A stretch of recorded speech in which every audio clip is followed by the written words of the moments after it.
Avis vascular centre మన దేశంలోనే the best varicose vein hospital.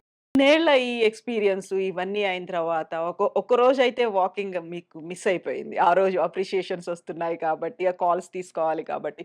ఆ తర్వాత మళ్ళీ అది కంటిన్యూ అయిందా? యాహ్! కంటిన్యూ అయింది. అది ఇప్పుడు ఆ 3 రోజులు అక్కడికెళ్ళాం కదా! ఆ! 22, 23, 24. 22 మాకు ఫ్లైట్ 10:30కి. మామూలుగా 5కి లేచిపోయి వాకింగ్ అది చేశాను. ఈ 3 రోజులు మిస్ అవ్వకూడదు అని మళ్ళీ అదొకటి అవునా? మనసులో ఆ! చేసేసాం. అంటే రోజుకి 15,000 అడుగులు నడుస్తాను నేను. అంటే 15,000. ఇన్ ఏ సింగిల్ స్ట్రెచా? సింగిల్ స్ట్రెచ్ కాదు. ఆ! ఒక స్ట్రెచ్‌లో ఒక 1 అవర్ 15 మినిట్స్ అట్లా నడుస్తాను. తర్వాత మధ్యలో గ్యాప్ వస్తది.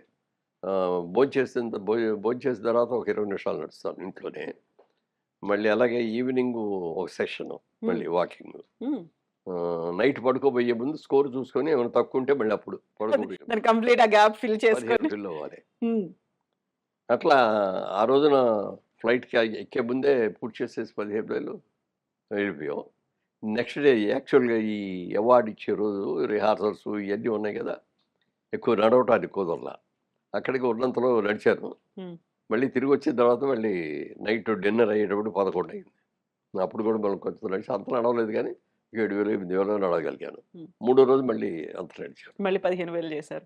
కంపెన్సేట్ చేయాలి నెక్స్ట్ డే. అయ్యో! నిన్న మిస్ అయింది కదా! ఉంటది. అలాంటి ఉంటుందా? స్కోర్ చేస్తా ఉంటాం. ఒక్కో రోజు 20,000 కూడా నడవాల్సొస్తాయి. ఓహ్! ఓ రోజు షూటింగ్ ఉంటది. పొద్దున్నే వెళ్ళిపోతాం. ఆ రోజు వాకింగ్ చేయటం కుదరదు.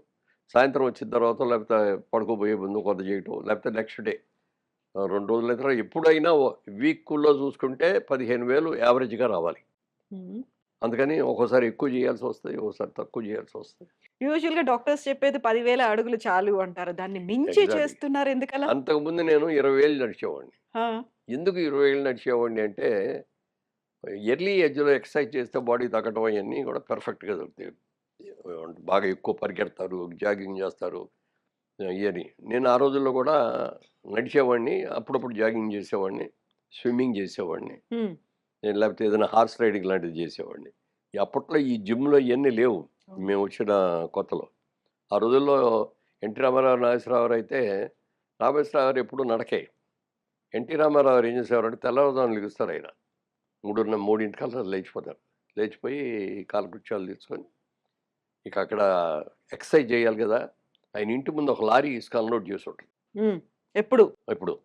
ఒక పార పుచ్చుకుంటారు. మామూలుగా ఇట్లా పెద్ద ఇయి కాకుండా పార ఇట్లా ఒంగోని ఇట్లా లొంగి. పోయనమాట. ఆడికెళ్ళి ఆ ఇసుకంతా ఇటు దోస్తారు. మొత్తం. ఈ లారీ లోడ్ ఇటు మొత్తం వస్తారు. మళ్ళీ అయిన తర్వాత ఇది తీసి మళ్ళీ ఇటు పోతారు. ఆ! దట్ ఈస్ ది అదే ఎక్సర్సైజ్. రోజు. రోజు. హ్మ్. అది ఆయన ఎక్సర్సైజ్.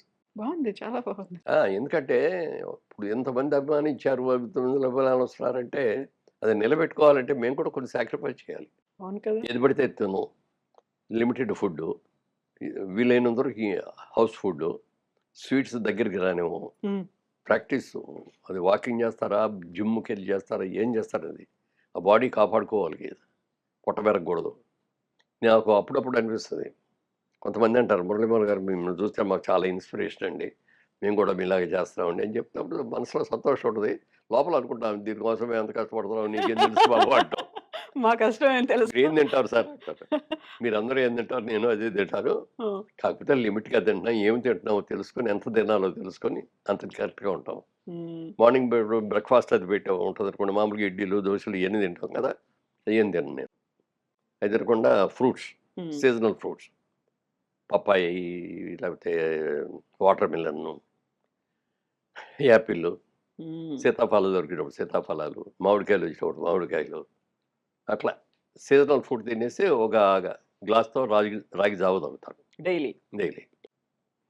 అదే లంచ్‌కి వచ్చేటప్పటికి ఆ రోజు అప్పుడు రైస్ తోటి వెజ్ మెయిన్‌గా ఆకుకూర కంపల్సరీగా ఉంటది. ఆకుకూర, పప్పుకూర ఏదో.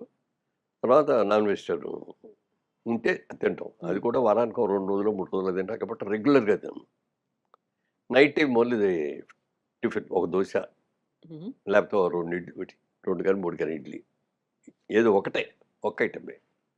అది తినేసి గ్లాస్ మజ్జిగ తాగేసి పడుకో. హ్మ్. సో, మార్నింగ్ బ్రేక్‌ఫాస్ట్ అనేది ఇంకుండదు. ఓన్లీ ఉండదు. ఫ్రూట్స్ ఇవే ఇంకా. ఫ్రూట్స్ ఇవి. ఒక సింగిల్ ప్రాపర్ మీల్ ఆ! ఆఫ్టర్‌నూన్ అవుతది అలా ఇప్పుడు లంచ్‌కంతే. మన రామారావు ఎన్నుకున్నది ఇసుక అటు ఇటు హ్మ్. వారేటి. ఆ టైంలో మీరేం చేసేవారు మరి?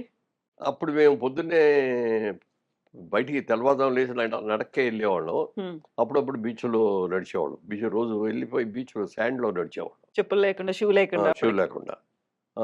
లేకపోతే స్విమ్మింగ్ చేసేవాడిని. స్విమ్మింగ్ ఇప్పుడు కూడా చేస్తా ఉంటాను. ఇప్పుడు కాకపోతే బాడీకి ఎప్పుడు కూడా ఒకటే అలవాటు చేయకూడదట. హ్మ్. తిండి గాని, ఎక్సర్సైజ్ గాని ఏదైనా దాన్ని కన్‌ఫ్యూజ్ చేసేయాలన్నమాట దాన్ని. ఏ రోజున ఏం పెడతాడో తెలీదు ఈయన హ్మ్. అనుకోవాలి అది. లేకపోతే షుగర్స్ అన్నీ అక్కడ స్టోర్ లేకపోతే అయిపోయి అంతా మొత్తం ఉంటారు. స్టోర్ చేసేసి పెడతది. అవును. ఆ! అందుకని అలా చేయటం అలవాటు. ఇప్పుడు జిమ్‌కి కూడా ఎళ్తున్నా. ఎందుకంటే కొంచెం మజిల్స్ అయన్నీ కూడా లూజ్ అయిపోతున్నాయి ఏజ్‌ని బట్టి.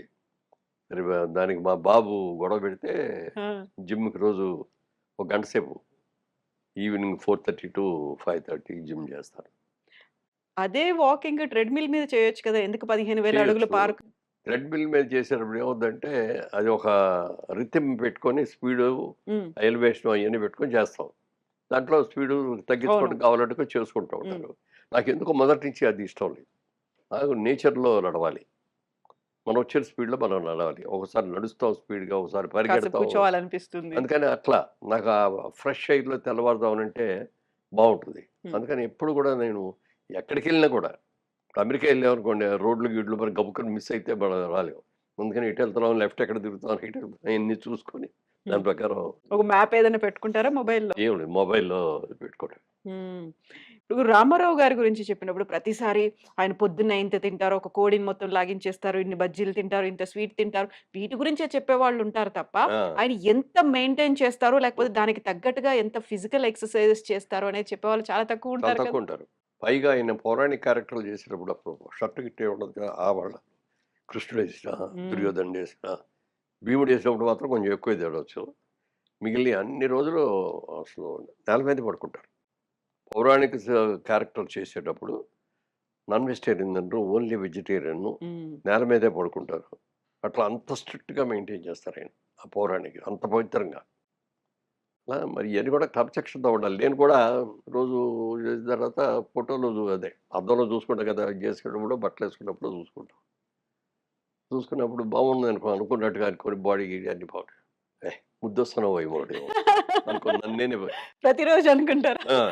ప్రతిరోజు అనుకోకపోయినా అప్పుడప్పుడు అనుకుంటా. ఒక్కోసారి ఏదో సరిగ్గా నడవలేకో, ఏదో కుదరలేకో కొంచెం పొట్ట పెరిగి మొహం పీకిపోయినట్టుంటే, ఏంట్రా మొహం హ్మ్. దరిద్రంగా ఉంది. బయట ఆళ్ళందరూనేమో నిన్ను ఇన్‌స్పిరేషన్ అని చెప్పి అంటున్నారు. నువ్వేంటి ఈ గెటప్ ఏంటి? ఏయ్! నన్ను నేనే తిట్టుకొని, మిమ్మల్ని ఆ మీరు రోజు నుంచి మోటివేట్ చేసుకొని మోటివేట్ చేసుకొని నెక్స్ట్ డే నుంచి ఎక్సర్‌సైజ్ ఎక్కువ పంపటం, ఇది చేయటం అది చేస్తా. హ్మ్. ఇన్ని చేస్తున్నారు కదా మీరు. భక్తి అనేది ఎక్కువ అనేది మాకర్థమవుతుంది. దానికి టైం ఎప్పుడు కేటాయించారు మీరు? దానికి భక్తి అనేది మా అమ్మ చిన్నప్పటి నుంచి నేర్పారు మాకు. హ్మ్. ఆవిడ రెగ్యులర్‌గా పూజ చేసేవారు.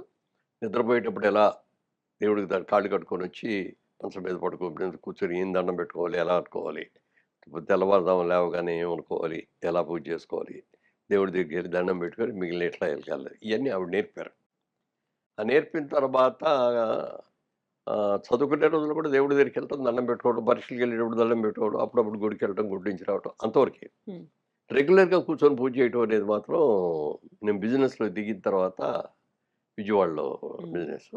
అప్పటి నుంచి రోజు మరి 10 నిమిషాలు పూజ, 20 నిమిషాలు పూజ, 30 నిమిషాలు, అరగంట, గంట. గంట లెవెల్ దాకా పెరిగిందనమాట అది. ఇప్పుడు ఇప్పుడు కూడా తెల్లవారుజామున 6కి వాకింగ్. ఫ్లైట్‌కెళ్ళాలంటే హ్మ్. 6కి ఫ్లైట్‌కెళ్ళాలంటే అక్కడ 5కల్లా అక్కడ ఉండాలి కదా! అంటే అవును. 4, 4:30కో బయలుదేరాలి. అందుకని 3కి నిద్రలేసి స్నానం చేసి పూజ చేసుకొని అప్పుడెళ్తా హ్మ్. ఇప్పటికి. అలాగే అయ్యప్ప స్వామి మాలేసుకుంటాను ఎవరీ ఇయర్. ఎవ్రీ ఇయర్ ఆ! యేసుకుంటారు. ఇప్పటికి 38 సంవత్సరాలుగా ఏసుకుంటున్నా.